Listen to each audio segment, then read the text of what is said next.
नमस्कार मित्रांनो, वेब मराठी या यूट्यूब चॅनलवर तुमचे सर्वांचे मनापासून स्वागत आहे। संपूर्ण महाराष्ट्रासाठी आत्ताच्या क्षणाच्या सर्वात मोठ्या आणि महत्त्वाच्या 10 ठळक बातम्या। राज्यातील जनतेला दिवाळीपूर्वीच मोठं गिफ्ट।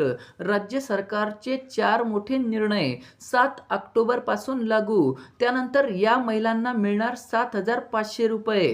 राज्य सरकारने केली मोठी घोषणा, अखेर घेतला निर्णय। काही मिनिटांपूर्वीच्या या बातम्या आहेत।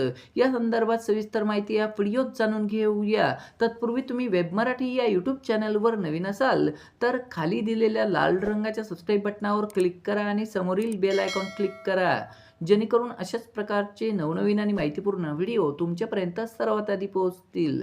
तर चला काय बातम्या आहेत सविस्तर जाणून घेऊया। तर बघा, या ठिकाणी पहिली मोठी बातमी, लाडक्या बहिणींसाठी मोठी खुशखबर। आतापर्यंत एकही रुपया न मिळालेल्या महिलांसाठी आनंदाची बातमी, अखेर राज्य सरकारचा मोठा निर्णय। मुख्यमंत्री माझी लाडकी बहीण या योजनेच्या नोव्हेंबर महिन्याचे पैसेही ऑक्टोबर महिन्यातच लाभार्थीच्या खात्यात जमा करण्याचा निर्णय राज्य सरकारने घेतला आहे। त्यामुळे ऑक्टोबर महिन्याचे 1500 रुपये आणि नोव्हेंबर महिन्याचे 1500 रुपये असे मिळून एकूण 3000 रुपये ऑक्टोबर महिन्यातच खात्यात येतील। सणासुदीचा काळ असल्यानं हा निर्णय घेतल्याचं कळतंय। यामुळे लाडक्या बहिणींची दिवाळी गोड होणार हे निश्चित। येत्या 10 ऑक्टोबरपर्यंत महिलांना 3000 रुपये मिळू शकतात। दरम्यान ज्या महिलांचे अर्ज मंजूर असून देखील खात्यात एकही पैसा आलेला नाही, अशा महिलांच्या खात्यामध्ये सर्व महिन्यांचे मिळून थेट 7,500 रुपये जमा होतील। त्यामुळे महिलांनी आपल्या बँक खात्याची KYC करून बँक खात्याला आधार क्रमांक जोडून घ्यावा, असं आवाहन करण्यात येतंय। त्यानंतरची मोठी बातमी बघा, पंतप्रधान नरेंद्र मोदी आज मुंबईत आले आहेत। त्याच दिवशी सर्वसामान्य जनतेसाठी आम्ही रोजगार मेळावे घेत आहोत। पंतप्रधान फक्त ठेकेदारांचे खिसे भरत आहेत आणि कोट्यवधीच्या प्रकल्पांची घोषणा करत आहेत, मात्र ते प्रकल्प पूर्ण होत नाही, असा हल्ला रोजगार मेळाव्यातून उद्धव ठाकरे यांनी नरेंद्र मोदी यांच्यावर केला आहे। तसेच मोदी जेवढ्या फित्या कापतात तेवढ्या कापू द्या, 1-1.5 महिन्याने हे गद्दार बेकार होणार आहेत। मुलगी झाली, प्रगती झाली आणि 1500 रुपये देऊन घरी बसवली, अशी सरकारची अवस्था असल्याचे ते म्हणाले आहेत। त्यानंतरची मोठी बातमी बघा, मुलींच्या शिक्षणासाठी राज्य सरकारचा मोठा निर्णय। राज्य सरकारने मुलींच्या शिक्षणासाठी अगोदरच महत्त्वाचे निर्णय घेतले आहेत। त्यातच आता पुन्हा एकदा राज्य सरकारकडून मुलींसाठी मोठा निर्णय घेण्यात आला आहे। मुलींना मिळणाऱ्या शिष्यवृत्तीमध्ये वाढ करण्याचा मोठा निर्णय राज्य सरकारनं घेतला आहे। सावित्रीबाई फुले शिष्यवृत्ती योजनेतून दिली जाणारी शिष्यवृत्ती ही राज्य शासनाच्या इतर मागास बहुजन कल्याण विभाग महाराष्ट्र राज्य विभागामार्फत देण्यात येते। इतर मागास प्रवर्गातील इयत्ता 5वी ते 7वी मध्ये शिक्षण घेणाऱ्या फक्त मुलींना शिष्यवृत्तीच्या स्वरूपामध्ये 60 रुपयांवरून 250 रुपये प्रतिमाह अशी वाढ करण्यात आली आहे। विमाप्र व इतर मागास प्रवर्गातील इयत्ता 8वी ते 10वी मध्ये शिक्षण घेणाऱ्या मुलींना मासिक स्वरूपात दिली जाणारी 100 रुपयांची रक्कम ही 300 रुपये प्रतिमाह अशी वाढ करण्यात आली आहे। त्यानंतरची मोठी बातमी बघा, विधानसभा निवडणुकीपूर्वी राज्य सरकारने निर्णयांचा धडाकाच लावला आहे। शुक्रवारी झालेल्या मंत्रिमंडळाच्या बैठकीमध्ये सरकारने राज्यातील अकृषक कर म्हणजेच NA टॅक्स पूर्णपणे माफ करण्याचा प्रस्ताव मंजूर केला आहे। त्यामुळे शेतजमिनीवर घर किंवा व्यावसायिक इमारती बांधण्यासाठी सरकारला अकृषी कर द्यावा लागणार नाही। त्यानंतरची मोठी बातमी बघा, शेतकऱ्यांना आता 12 तास वीज मिळणार, राज्य सरकारचा मोठा निर्णय। मराठी भाषेला अभिजात भाषेचा दर्जा दिल्याने मोदींचे आभार, देवेंद्र फडणवीस असे म्हणाले। याच दरम्यान पंतप्रधान नरेंद्र मोदी 5 ऑक्टोबर 2024 रोजी PM किसान योजनेचा 18वा हप्ता जमा करतील। आज पोहरादेवी येथून मोदी हा हप्ता लाभार्थी शेतकऱ्यांच्या खात्यात पैसे जमा करतील। रब्बी हंगामाच्या तोंडावर आणि सणासुदीमध्ये हा हप्ता मदतीला येईल। तसेच शेतकऱ्यांना आता 12 तास वीज मिळणार, अशी माहिती देवेंद्र फडणवीस यांनी दिली।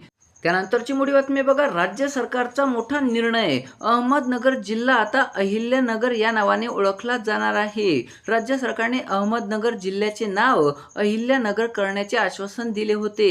आता राज्य सरकारच्या या प्रस्तावाला केंद्र सरकारने मंजुरी दिली आहे। या निर्णयामुळे अहमदनगर जिल्ह्यातील नागरिकांनी आनंद व्यक्त केला आहे, तसेच सरकारचे आभार देखील मानले आहेत। त्यानंतर रेशन कार्ड धारकांसाठी तातडीची सूचना. धक्कादायक बातमी. राष्ट्रीय अन्न सुरक्षा योजनेअंतर्गत गरीब गरजूंना अत्यंत कमी दरामध्ये रेशन धान्याचा पुरवठा होतो. त्या योजनेचा लाभ घेणाऱ्या शिधापत्रिका धारकांना आता सरकारने ई-केवायसी पूर्ण करण्याची अट घातली आहे. योजनेतील बनावट लाभार्थ्यांचा शोध ई-केवायसीतून लागणार आहे.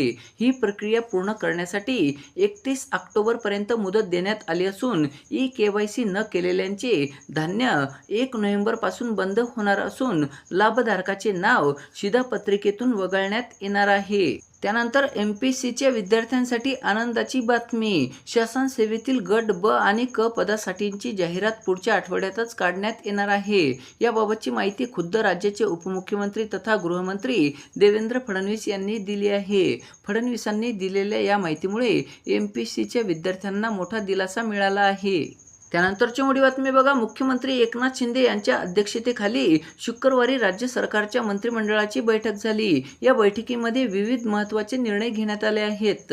या बैठकीमध्ये मच्छीमार कल्याणकारी महामंडळाची घोषणा करण्यात आली असून या महामंडळासाठी 50 कोटी मंजूर करण्यात आले. तसेच प्राचीन व ऐतिहासिक वास्तूंचे नुकसान केल्यास आता 2 वर्षाचा तुरुंगवास आणि 1 लाखाची दंडाची तरतूद करण्यात आली आहे. या संदर्भातील माहिती मंत्री सुधीर मुनगंटीवार यांनी दिली.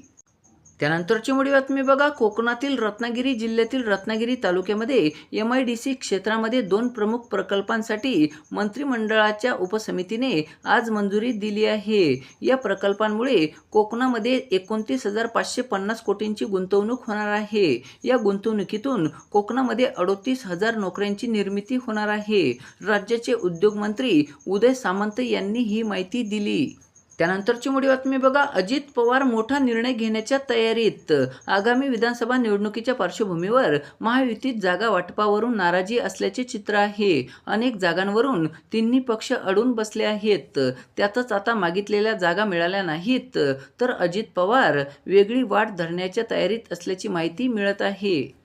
त्यानंतरची मोठी बातमी बघा. अजित पवारांचा बारामतीकरांसाठी मोठा निर्णय. एक कॉल प्रॉब्लेम सॉल्व. शक्ती नंबर 9209 39 49 17 हा नंबर आहे.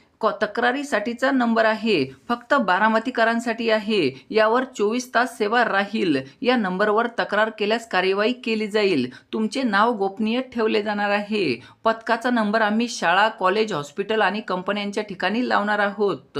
एखाद्या ठिकाणी अवैध धंदे आढळून आल्यावर तुम्ही व्हिडिओ काढून सांगा, असं आवाहन अजित पवारांनी केलं.